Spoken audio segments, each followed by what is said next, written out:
मित्रांनो नमस्कार. माझा एक शेर आहे. अब मैं वैसा हूँ जैसा बनाया है तूने मुझे. अब मैं वैसा हूँ जैसा बनाया है तूने मुझे, वरना मैं तो वैसा ही हूँ जैसा मिला था मैं तुझे. या शेरचा अर्थ असा आहे की आता मी तसा आहे जसे अनुभव तुम्ही मला दिलेले आहेत. आता माझे विचार तुमच्याशी वागताना आता मी तसा वागतो, बोलतो, जसे अनुभव तुम्ही मला दिलेले आहेत.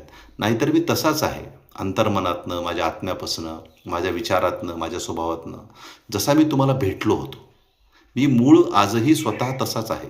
परंतु तुमच्याशी वागताना, बोलताना मात्र मी तसा वागतो, तसा बोलतो, तसे माझे विचार ठेवतो, तशी माझी कृती ठेवतो, जसा अनुभव तुमच्या बाबतीत तुम्ही मला दिला आहे.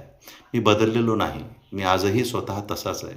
फक्त तुमच्याशी वागताना, बोलताना, तुमच्या बाबतीत कृती करताना आणि तुम्हाला अनुभव देताना मात्र मी आता तसा झालो आहे, जसं तुम्ही मला बनवलं आहे. धन्यवाद.